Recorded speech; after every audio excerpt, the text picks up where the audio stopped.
Jaya Radha Madhava Kunja Bihari Kunja Bihari Jaya Radha Madhava Kunja Bihari Jaya Radha Kunja Bihari Jaya Gauri Janavallabha Gauri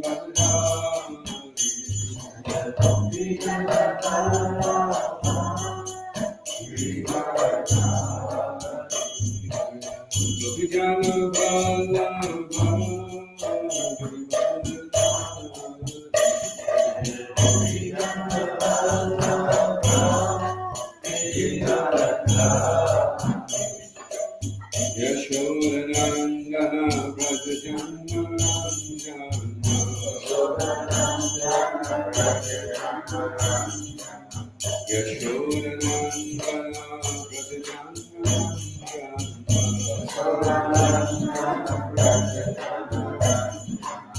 Yamuna Tira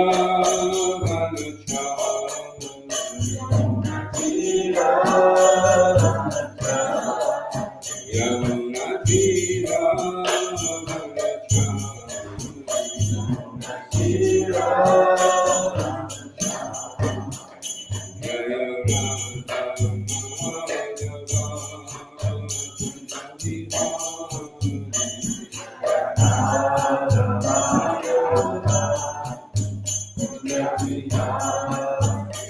Hare Krishna, Hare Krishna, Krishna Krishna,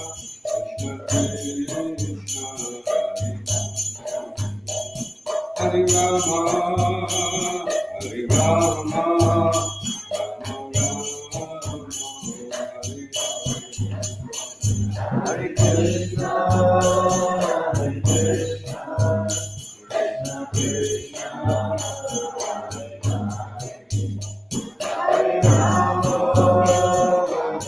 Rama, Rama Rama, Hare Krishna, Hare Krishna, Krishna Krishna.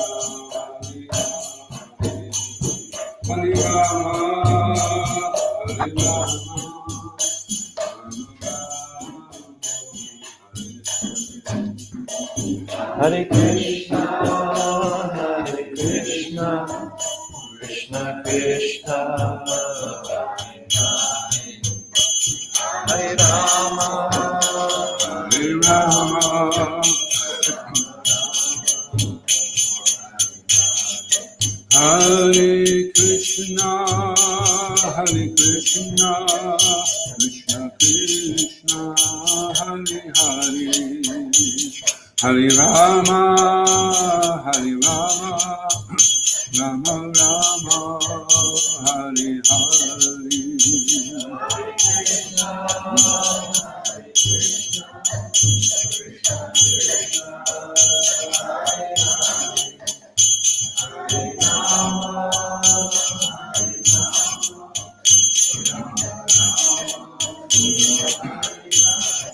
Hare Krishna, Hare Krishna, Krishna Krishna, Hare Hare. Hare Rama, Hare Rama, Rama Rama, Hare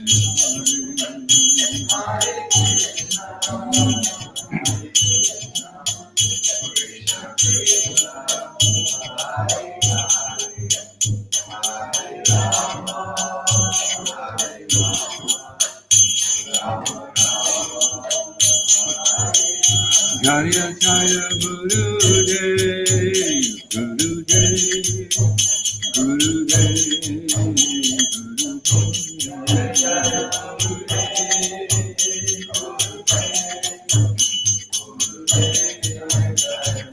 Jaya Jaya Prabhupada,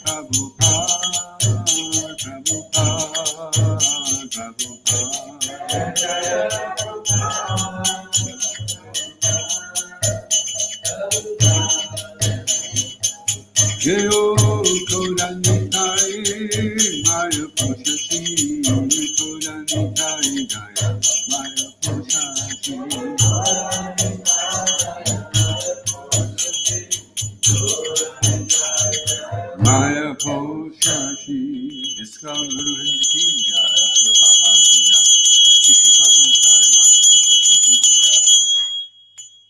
Namo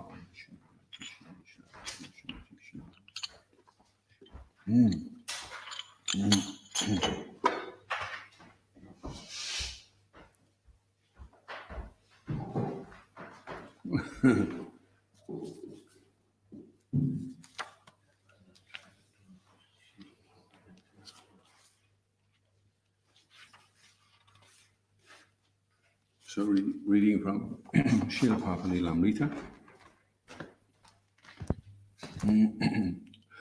Rameshwar, running on very little sleep, orchestrated everything, including the photographer in India, the printer, and the paper company.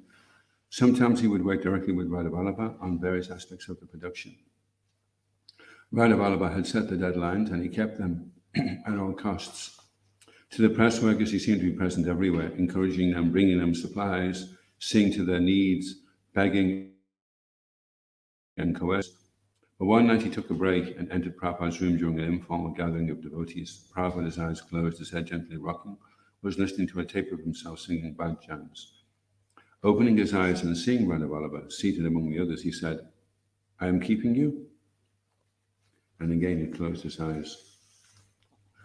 One of the devotees spoke up and said, "Oh, no, Prabhupada, you're not bothering us." But another devotee turned to Radhavallabha and said, "I think Prabhupada was talking to you." Radhavallabha realized what Prabhupada meant. He was telling him to go back to work. It was as if Prabhupada was actually saying, "Why are you sitting here looking at me? Get back to work." Srila Prabhupada was pleased with the sincerity of his disciples. 17 books in 2 months he had asked them to produce, and they, rather than try to explain to him why this was impossible, had taken the order so seriously that they could not conceive of rejecting or changing or modifying it. Instead of modifying the order, they had modified their lives. They had gone beyond the realm of routine work into the realm of extraordinary effort. As a result, both they and Prabhupada felt great satisfaction. As Prabhupada said, it was all an arrangement for the satisfaction of Lord Chaitanya and the previous acharyas. Shishiko Nitai Mai Pashashi Ki Jai, Srila Prabhupada Ki Jai. Om Namo Bhagavate Vasudevaya.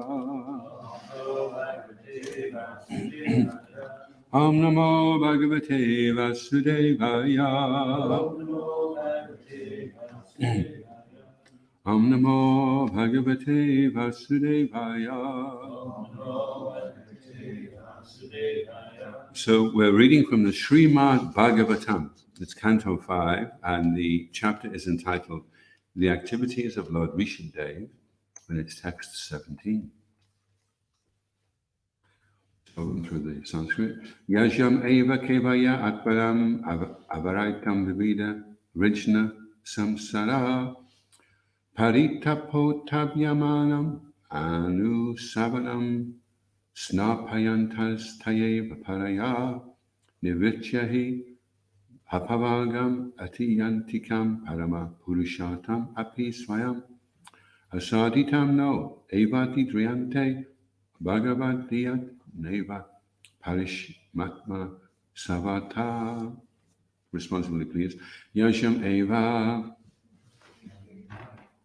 in which Krishna consciousness, or the nectar of devotional service.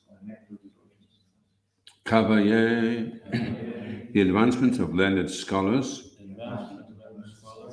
or philosophers in spiritual life. Atmanam, the self. Airavatam, constantly. Vivida, various. Vrijna, full of sins. Samsara, immaterial existence.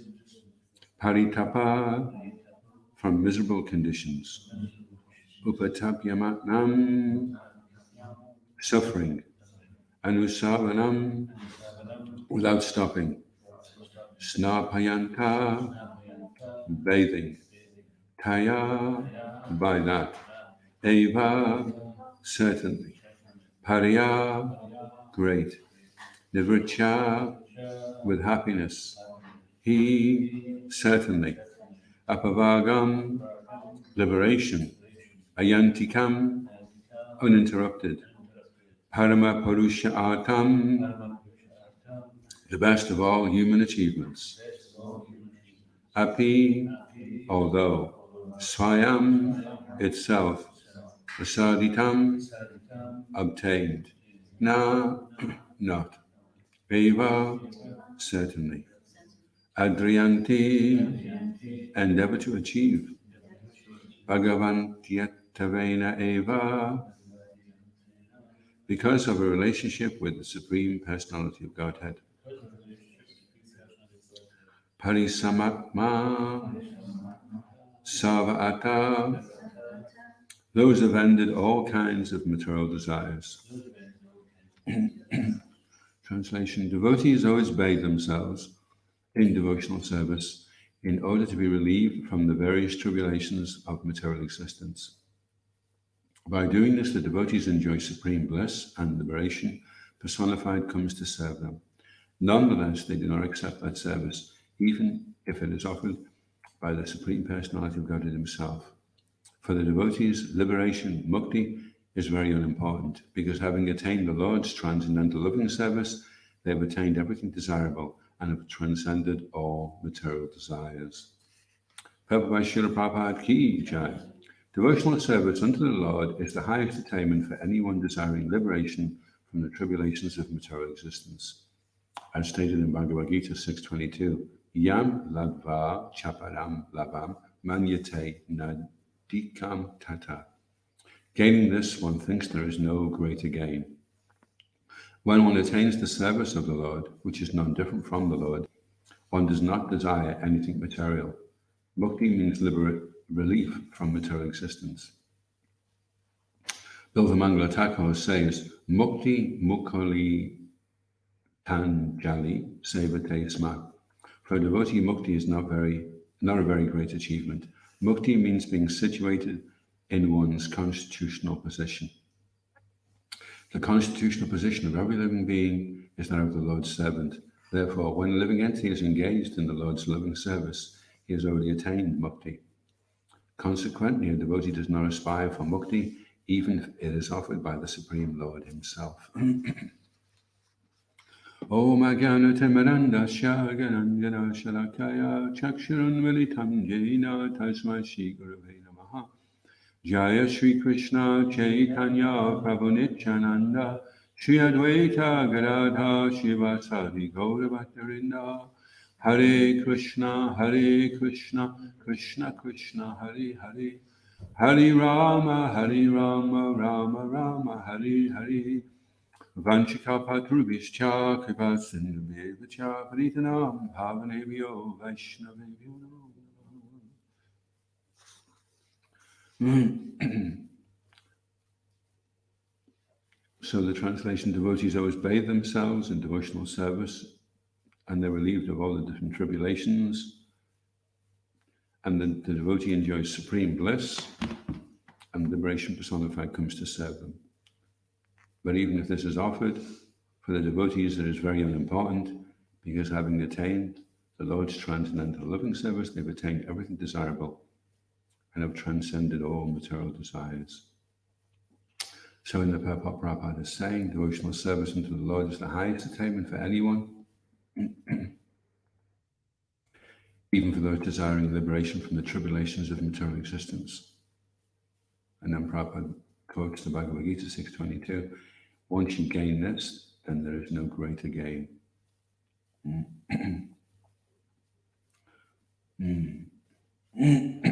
So there's two things that the devotee is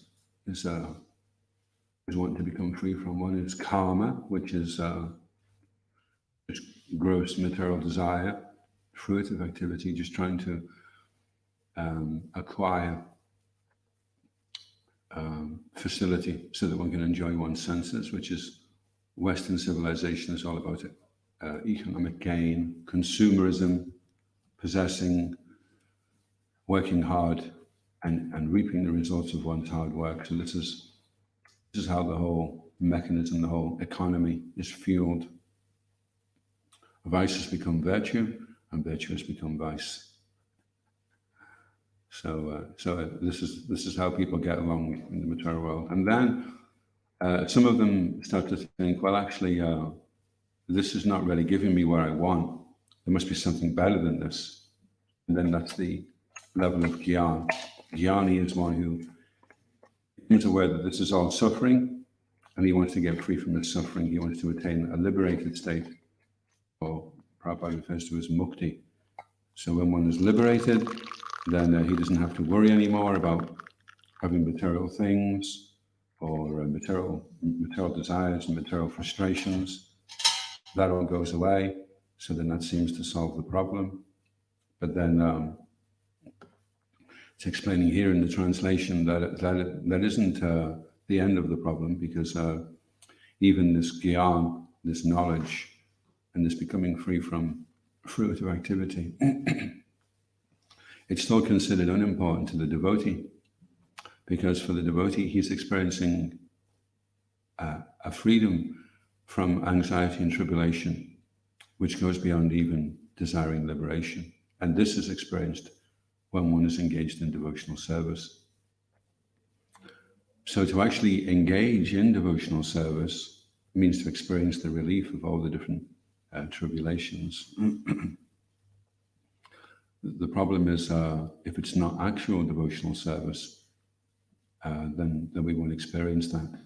So this is encouraging us to engage full-heartedly in devotional service, to experience this greater gain. And the interesting thing about achieving this is that once you do achieve this gain, then because it is so amazing, then you don't want to give that gain up for anything. And we see that in a devotee. If we see a devotee's life, they're very determined, very steadfast, and this is an indication that something is fueling them on, inspiring them to continue on in their devotional service, although it can seem so difficult. We've seen that in the lifetime of Srila Prabhupada, it wasn't exactly easy, plain sailing or smooth along the way. There were so many difficulties all along, actually, up until he decided he had to go across.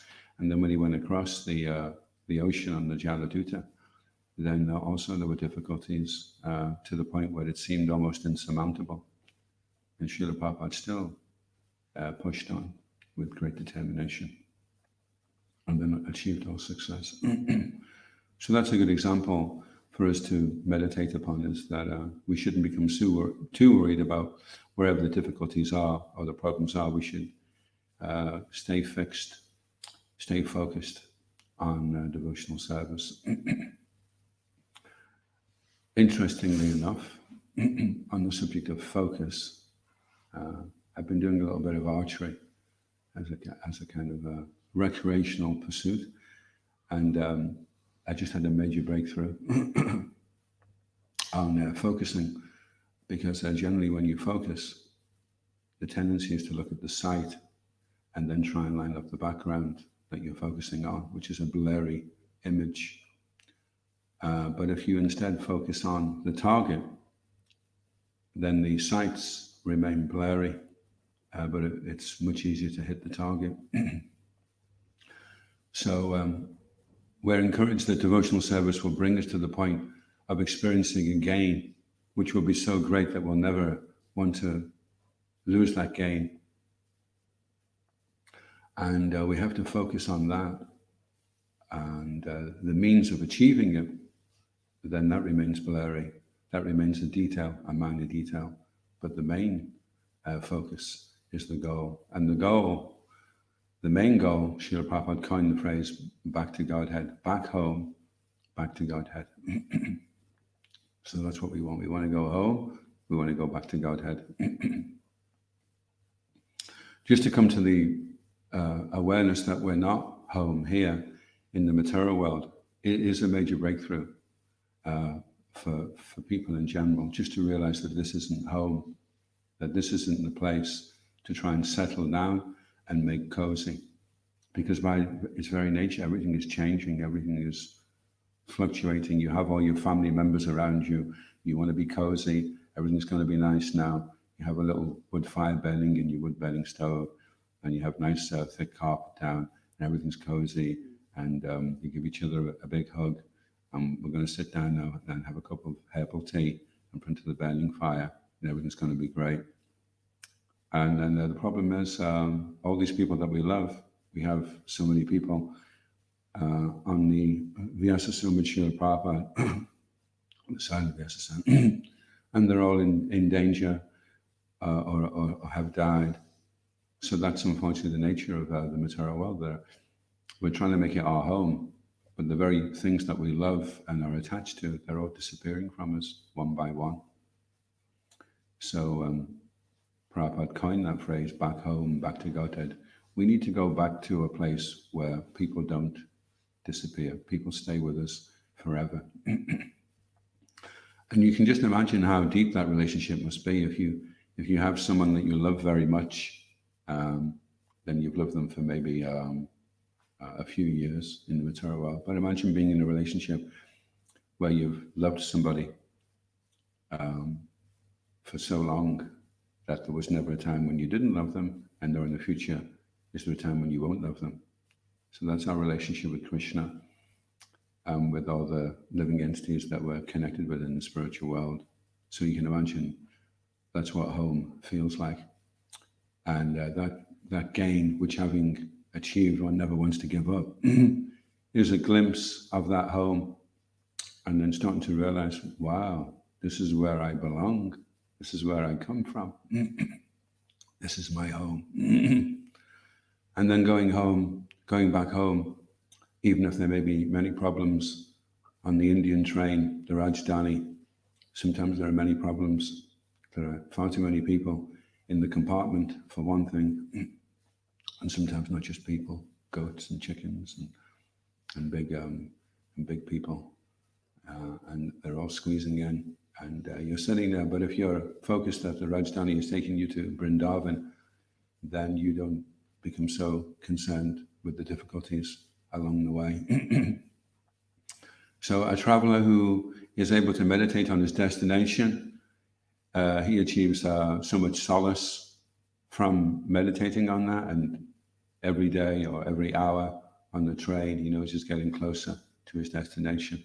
So in the same way, although we may have problems and difficulties in our devotional lives, if we remain focused on our destination, on the goal, going home, then these things will be easily tolerable. And in Prabhupada saying that Bilvamangala Thakur is saying that mukti is not a very great achievement. So the problem with just focusing on being free from discomfort is that it falls short of our real potential. Just to go for, I just want to be free from suffering. I just want to be in a painless condition without any disturbance whatsoever, falls so short of what our real potential, our real destination could be. So that's why it's so important that we study Srimad Bhagavatam, so that the potential is very, very clear. We fully understand what it is we should be achieving, and we never at any time concede to what Prabhupada called the word in the Fool's Dictionary, which is that it's impossible. It may seem at times very difficult because it is the highest and is the greatest gain, so therefore it is the highest price. But if you see a beautiful diamond in the marketplace, rather than buy something cheap, you think, okay, that's what I want. I want the real thing. I want that diamond. I'm going to have to scrimp and save and wait for such a long time, but I want that diamond. That's what I want. I don't want it cheap. So let's not sell ourselves short and just go for some type of liberated situation where we're free from discomfort and anxiety. Let's continue on and achieve this greatest gain. And that can be achieved immediately if the living entity is engaged in the Lord's loving service. So I just had a really nice lecture Srila Papa was talking about. We have to become affectionately obedient.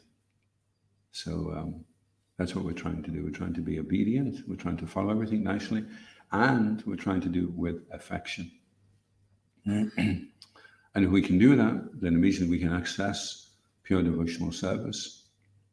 And then with that pure devotional service comes with it all the benefits, all the realizations, all the experiences of being home.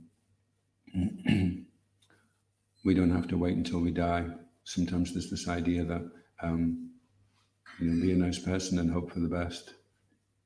But it doesn't have to be like that. We can experience it right here and now. You can experience it today, this very moment, if you want to fully engage in pure devotional service. Any questions or comments? Yes, Prabhu. Thank you. Nice class. Comment is that in the beginning of the purport, Srila was talking about how it's basically saying it's a higher benediction from the Lord to have devotional service as opposed to getting liberated. So just wondering why people place emphasis on liberation. Devotional service is a higher benediction from Krishna. So, for those that didn't catch it, Prabhupada is asking, because liberation is quite a popular thing, certainly in certain schools of thought in India, there's a huge following of people who their main goal is just liberation, it's just to become free from samsara and to merge into the Brahma Jyoti. And I was reading a little while ago that the experience of the Brahman, that pleasure, is thousands of times greater than the pleasure of achieving the heavenly planets. So it's no small thing if you experience Brahman.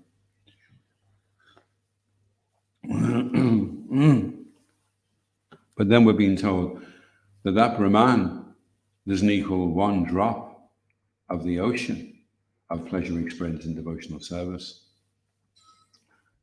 So isn't that amazing that all the heavenly pleasure is insignificant compared to Brahman, and Brahman is insignificant compared to the ecstasy of devotional service. So we may not be aware of that in our conditioned state.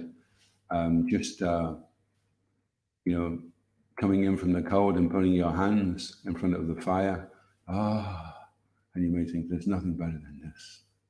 But a lot of the pleasure we experience in the material world is just relief from suffering. And we're thinking that this is like Brahman realization. So because we're in a conditioned state, we're not really able to appreciate what our real potential is and how much pleasure we can actually experience. Nandam, Budivadadam, Patipadam, Panam, Ritsvadanam. The ocean of ecstasy is ever increasing and it is experienced at every step. And there are devotees who are experiencing that already, and they're saying, come on, come into this ocean of devotional service. It's ecstasy. And they're encouraging us to take a dip into that ocean. Yes, actually, on the verse itself, a very important point as well is in that regard is that people look for mukti or liberation for relief from material distress. Here it says the devotees always bathe themselves in devotional service in order to be relieved from various tribulations. So the devotees' relief from material world, even though devotees are already liberated because their activity is free from karmic action, then nonetheless they may experience some tribulations in the material world. In order to be relieved of that, they engage in devotional service as opposed to looking for liberation. Yeah. It was just... Even it's not necessarily that we have to suffer and then finally be liberated at the end, even here within the obviously seems to be indicating that Yeah. that's where the devotees find shelter even in the pure world. I think also when you read these things, it makes you think, okay, well, am I actually engaged in devotional service then? Because I seem to be preoccupied with some very insignificant difficulties. So it's encouraging us to kind of maybe take a fresh approach at our own practice of Krishna consciousness and think, okay, well, am I really experiencing the bliss that I anticipated I would be experiencing? I'm being encouraged that it's there. Am I experiencing it? Yam labva chaparam labam manyate nadikam tata. Gaining this, one thinks there's no greater gain. So we're being encouraged on the interesting dynamic of a devotee's life is interesting. Actually, we have certain periods in the year where we have marathons, and that's I personally find it the breakthrough point for a lot of us is that you go beyond your comfort zone and you push into this this different realm, and then you suddenly realize that it's impossible is a word in a full dictionary. There's things that you can do that you're not even aware of. I should have probably explained that the soul, when the soul is unfettered by anything material, it's more brilliant than 10 million suns. And that they were asking Bhaktivinoda Thakur, they were asking Srila Prabhupada about Bhaktivinoda Thakur, why didn't he spread Krishna consciousness in the West? And Srila Prabhupada said, he left it for us to do. He said, he is Vaishnav, he is all powerful. He could have done it if he wanted to, but he left that devotional service for us to do. So this is what the pure, unconditioned soul, he's able to do anything that Krishna wants him to do, he's able to do because he's fully in line with whatever Krishna wants, and so therefore there can be amazing results. But of course, Krishna can only give those amazing results to a pure devotee because it's only a pure devotee that won't identify those results as being due to himself. And because of our, personally anyway, impurity, Krishna can only give a certain amount of result without maybe endangering the false ego from taking credit for it. So Krishna gives a little result, tries to encourage a little bit more. As the conditioned soul becomes more purified, more free of his false ego, Krishna is able to empower him more and more to do so many amazing things. And if we become completely surrendered and pure like Srila Prabhupada, then Srila Prabhupada said if I had 12 pure devotees, I could take over the world in so many weeks, he said. If he had, he said, what is the use of all these twinkling stars? We just need one moon to light up the sky. The reporter was saying to Srila Prabhupada, you don't seem to have many members. And Prabhupada said, what is the use of many useless stars? One moon to light up the sky. That's all we need. One pure devotee. Somebody who just become pure. It's interesting, the word, it says devotees always bathe themselves in devotional service. The word bathe would indicate that you're immersed in something. Yeah. And by being immersed in devotional service, we enjoy a supreme bliss. So if we feel that we're not enjoying that supreme bliss, it means that perhaps we're not immersed in devotional service. Yeah. Yeah. It's not simply enough just to be busy. It actually has to be devotional service, isn't it? Yeah, the other problem with bathing that comes to mind as well is you could bathe really, really nicely, but what the tendency is to do after you have bathed is to roll around in the mud again. And that is also the problem. You can be in an amazing kirtan. Oh, that was so amazing. I was in so much bliss. I was there for 8 hours. It's fantastic. And then straight after it, did you see the state of such and such? Did you see he looks so spaced out? You know, I'm sure he's not following the principles. Did you see him? He looked completely somewhere else. So immediately from bathing back, let's get back in the mud. Let's get back into our old habits. So we take a step forward, and then we take a step back. So we want to we want to bathe in in devotional service and become cleansed, Chetadapana Marjanam. But it's interesting because the first Shikshashtakam is Chetadapana Marjanam Bhava Maha Davagnivapanam, bathe in and cleanse the mirror of the mind. But then the second Shikshashtakam, Shishikonditaya Mahapashashiki Jai, Shikosinath Maharaj Ki Jai, Shri Giri Hari Lal Ki Jai, Shina Singha Bhagavan Ki Jai. But the second Shikshashtakam is interesting because, okay, I've bathed, I'm clean, but then the next is, I have no attraction. Because I make it, although your name is full of so many potencies, I make offenses, and because of that, therefore I have no attraction. So the first stage is, it's very Param Vijayate Shri Krishna, very glorious, very victorious. Hari Bo, I've taken up devotional service, everything's fantastic. I'm squeaky clean, everything's great. But then the next stage, I'm starting to make offenses.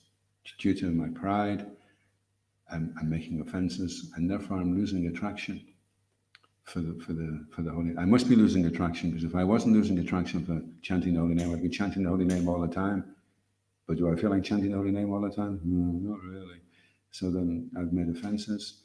So then the next stage is Trinadapi Sunichena, is that you become very humble and you realize, I'm not a great devotee.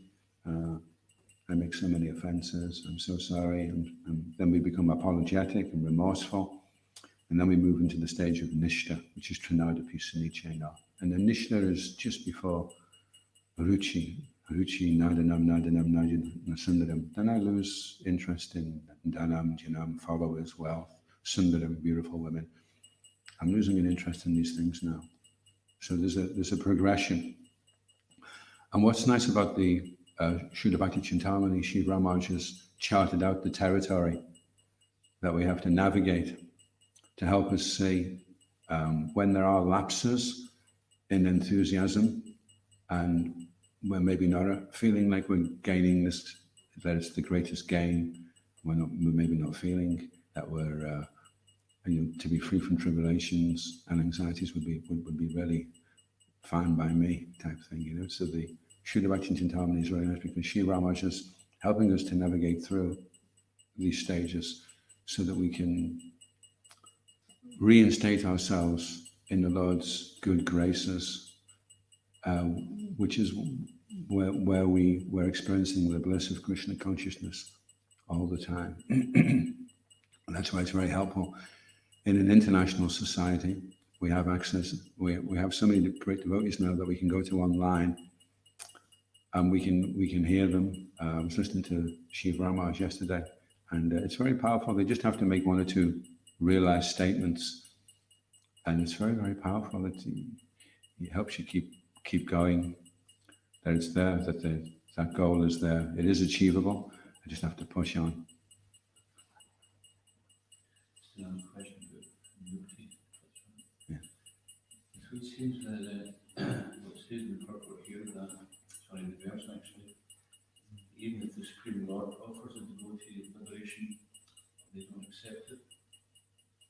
And that would suggest that they don't accept it. Why? Because it's a personal desire and they don't want something which is separate from Krishna.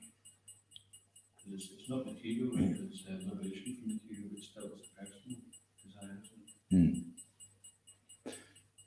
Yeah, it's interesting as well that Krishna's like Lord Nrsimhadev, he offered Prahlad Maharaj. Prahlad Maharaj becomes a little angry.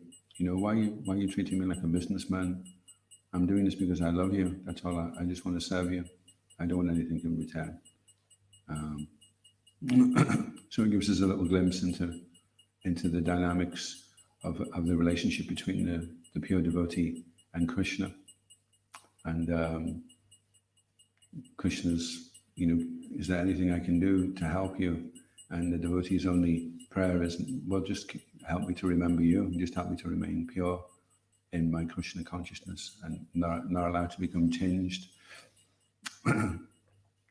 So that's the nature of pure love, is that it expels any impurity. We don't allow any impurity to interfere with that pure relationship. And and it's hard to get a glimpse of what that is like in the material world, because in the material world, everyone is motivated to some degree. Even you have a relationship with somebody, you scratch my back, I'll scratch yours. So as long as you do your bit, I'll do my bit. But pure love is unmotivated, unconditional. And Srila Prabhupada says the closest we can find in the material world of that example is the mother for the child, because the child doesn't really do anything apart from look cute. But a lot of very smelly substances come out of the child, and the child keeps the mother awake at night. So much disturbance, but the mother just unconditionally provides comfort and help for the child. So that's a little glimpse of what pure love is like.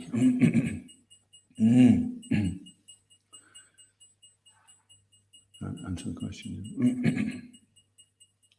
Yeah, so Anandam Buddhivardhanam, it's compared to an ocean. Devotional service is compared to an ocean of bliss. And Krishnadas Kaviraj Goswami says that your ability to swim in that ocean is determined by your level of faith. So we'd like to have strong faith so that we can dive deep into the ocean and experience the real bliss, the real ecstasy that's there. And along the way of experiencing that taste, that ruchi, there's a few stages that we have to break through. And that's why Rupa Goswami says that along the way, we have to be patient. Utsahanishchatarya tatakama pravatna. We have to follow everything very nicely, very enthusiastically, with great confidence. And then we have to be patient and wait for the kripa, wait for the mercy. And Krishna is satisfied. And Krishna has to be sure, because when he gives devotional service, pure devotional service, he gives himself. Prabhupada says in the purport that pure devotional service is none different from Krishna. So when you get pure devotional service, that's when you get Krishna. And Krishna doesn't want to be gotten until he's sure. When he's sure, then he'll give himself. And we're just trying to convince Krishna, please. You can trust me, Krishna. And then we read in the pastimes of the Goswamis, they had quite amazing relationships with Krishna. That pastime keeps coming into my mind. Sanatana Goswami with his deities, he was getting his deities some dry chapatis, and the deities said to him, do you think you can put a bit of salt on them? And he said, oh, it's salt today, tomorrow it'll be butter. Before you know it, you'll be asking for sweets. You know, I'm a renunciant, I lead a very austere life. And then the deity said, okay, sorry we asked. Dry chapatis are fine, okay. So that's when you know you're performing pure devotional service. And it's very attractive to think, wow, I can also have a relationship. There was one devotee, Narayan, Srila Prabhupada was chanting, Hare Krishna, very powerful, Krishna, Krishna, Hare Hare. And Narayan Prabhu said, Srila Prabhupada? Yes. And he said, do you think I could become a pure devotee in this lifetime? And Srila Prabhupada said, yes, Hare Krishna, Krishna Krishna, Hare Hare, Hare Ram, Hare Ram. And then he turned on and he said, but it may take some time. So it may take some time. Anyway, this is to embolden us, to encourage us, keep pushing on, it's there. And usually it's at that point where you're just about to give up. That's at the point where you're just about to make a breakthrough. So the next time you're thinking of giving up, just push on. A couple of questions from Laura. Oh, okay. Online. How can one be more engaged in devotional service while being away from the temple? Without doing direct service, such as cleaning the temple room, etc., but only focusing on their own sadhana, sometimes it does not feel enough. Yeah. So thank you for that question, Laura. I don't know if you've heard of Vipalamba. Vipalamba is when you're experiencing separation. And I've just been reading Sankalpa Kaumudi by Shivaram Maharaj, which is it's kind of a commentary on the Brihad Bhagavatam written by Srila Sanatana Goswami. And it's talking there about the proper motion that a devotee should be experiencing. So the kind of overarching emotion for devotees is the feeling of separation, this longing to be back with Krishna. And so also, I remember one time we were on a marathon, I think it was about 2.5 months. We kept thinking it was going to be 2 weeks, so we kept ringing up and saying, can we come back? And he said, in a few days. And this went on for I started to wonder whether we were going to ever come back. And I used to do parikrama in my mind around the temple. I'd go into Brinda Devi, pay my obeisances, I'd come into the temple room, I'd pay my obeisances to the deities, and I'd walk around the temple.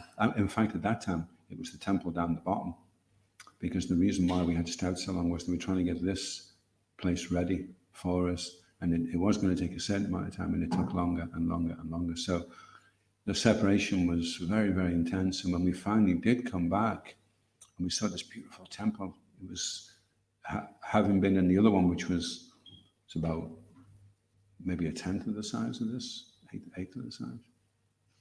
Not even, it's very tiny. I remember when we used to have a kirtan in there, it used to get pretty steamy. And then suddenly we came into this big temple room and we saw the deities, and the deities looked so folded, looked so amazing. So that separation, that feeling separation, it helps us to really, really appreciate the good fortune when we are in the association of devotees and we are rendering service to the deities and we are cleaning the temple, so we can reflect, boy, when I get a chance again to come to the temple, I'm really not going to take it for granted. I'm not going to be wasting any time doing anything other than just engaging in devotional service. And Krishna has put me in this situation to intensify my appreciation so that I don't take it for granted. Because if it's cheap and easy and it just comes so freely, then maybe we won't appreciate it so much. So this longing, this vipralamba, this is what Krishna puts the living entity through, so that when he does sambhogya, when he meets Krishna, that meeting of Krishna is very, very special, very intense. Srimati Radharani was separated from Krishna for 100 years. And then when they met again, you can imagine how intense that was. So this is the vipralamba, that we experience this suffering in separation. And that just intensifies our anticipation of, again, getting the opportunity to be in the association of devotees, to be with Krishna, to be able to do some direct service. Nice points to Vikralamba Seva, service separation, and then Manasa Seva. Maybe you'd like to give the example, because I don't think you hear. Maybe you'd like to give the example of the devotion of the Brahmin who was doing service. Yeah, there was one Brahmin, it's called Manasa Seva. Vipalamba Seva is serving in separation, and then Manasa Seva is that we serve in our mind. And there was one Brahmin, he was very poor, and he couldn't afford all the ingredients, but he used to make a nice feast every day for Krishna and do all kinds of puja in his mind, and it would be all the best things. And he was making the sweet rice, and he wanted to make sure the sweet rice was cool enough, because sweet rice has to be cool. So in his mind, he'd make the sweet rice, put it somewhere cold, and then he thought, I'll just check, make sure it's... He put his finger in it, it was really, really hot. He was surprised. He was surprised not only because it was really, really hot, but he was also surprised because it actually bent his finger. So he came out of his meditation, and he's looking at his finger is bent. And he's thinking, that's weird. And then the next minute, through the clouds, he saw Garuda carrying Lord Narayan on his back. And then he realized, okay, I've hit the jackpot. I've done it. I've done pure devotional service. And now the Lord's come to take me back, you see. So if we don't see Laura in a few months and she's disappeared, then we'll know that she burnt the sweet rice, or she got the sweet rice too hot. and she's perfected their Manasa Seva. So yeah, we can do service in our mind. Sometimes actually we can be doing service and our mind can be somewhere else. There was I always remember this actually, one devotee was saying, he said in the olden days, they would walk to the Holy Dham. And he said usually, because it took quite a while to walk to the Holy Dham, usually their minds arrived in the Holy Dham 2 weeks before they came. He said, but now people fly to the Holy Dham and it takes 2 weeks before their mind comes into the Holy Dham after they've arrived. So you can be doing your devotional service in a very mindless way, which won't be as significant as doing Manasa Seva, where you're doing it in your mind with all attention and with all the devotion that you can muster. You can, in your mind, you can be cleaning the temple room every day, and you can do it so nicely. And you're looking for little pieces of dust, and you have a special nice cloth and a bucket of water that never gets dirty, stays pure all the time. You clean every inch of the temple room. And that's Manasa Seva. And then when you do finally come back to clean the temple room floor, you'll be so good at doing it because you've been practicing for a long time. So we can practice. Another couple of tips. As long as you can see your home as a temple and clean it as if it's been Krishna's temple. Yeah. And other things like Bhakti Thakur used to practice his preaching by making arguments and then defeating them. So we can sharpen our sword for preaching and various other services by doing it in our own home. So some nice points there. Prabhupada was saying our home can become a temple. So we can be keeping our altar nice and clean and offering flowers and puja and incense. And then also Bhaktivinoda Thakur, he would have a certain part of the day when he would walk up and down on his veranda and he would pose arguments and then he would defeat them. So he was getting himself ready for the battlefield of preaching, making sure all his weapons of arguments were all nice and Srila Prabhupada does that actually. If you take notes when you read, rather than just reading Srila Prabhupada's books, when you read a really good point, if you write that point down, wow, that's a really, really good point, then it'll help you to remember it when you do need to use it. If somebody comes up with some bogus philosophy, you can look in your notebook and find, well, Prabhupada says this, Because the interesting thing about quoting Srila Prabhupada sometimes, I remember Srila Prabhupada was having an argument with somebody, and the person was saying, he said to the person, he said, what is the goal? And he says, the goal is to become one with Krishna. And the goal is to become one. That's right. He says, the goal is to become one. And Srila Prabhupada says, who is that one? And he goes, oh, that's why I've come to you, Srila Prabhupada. And then Srila Prabhupada says, Krishna is that one. And he goes, well, I want to become Krishna. He says, and then Srila Prabhupada says, na tu evaham, never. Never was there a time. And then he goes to say something again. He goes, never was there a time. Never. He says it with such conviction. And I was thinking, wow, that's a really good argument. So that day I was on Sangha and someone said something about becoming one. And I said, never was there a time. But didn't have the same potency, unfortunately.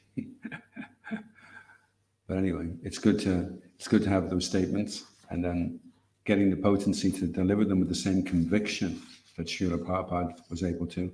That may take some time.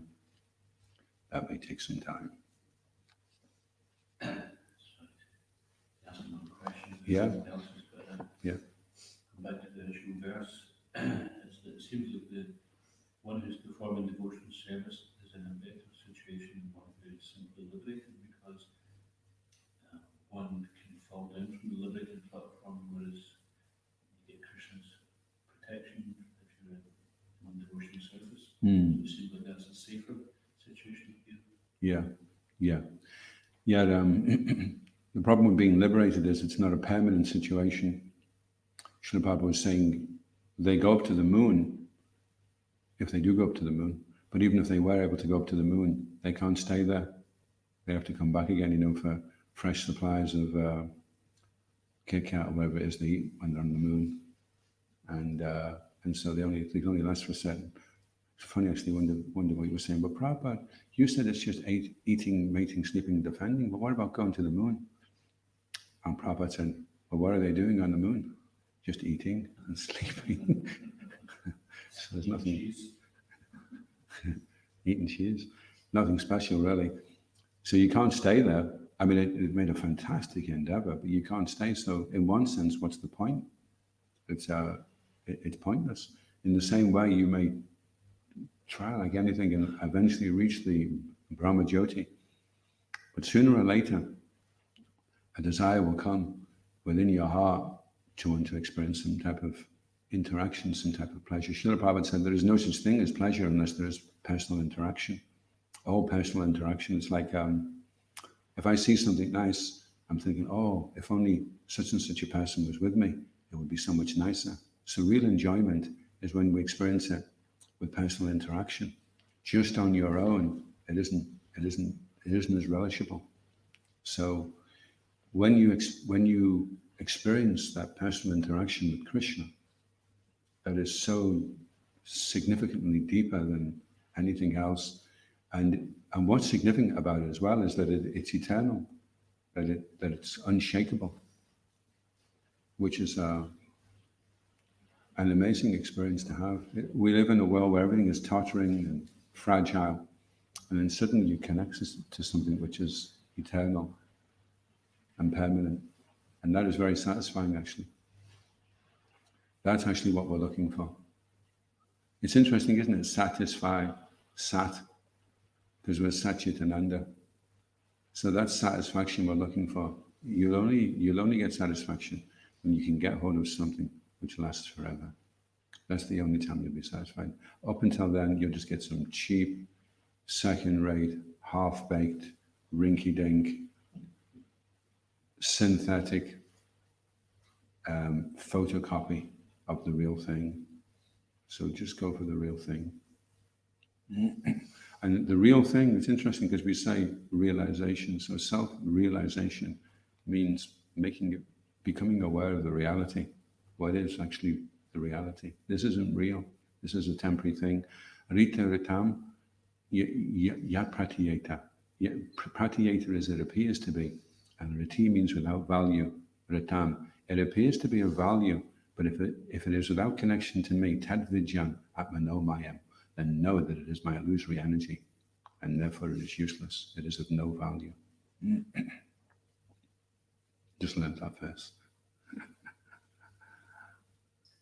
There's also a verse in Chaitanya Charitamrita that says that only the devotee is peaceful, shanta, and the calmest light and yogis, they're not peaceful. Yeah.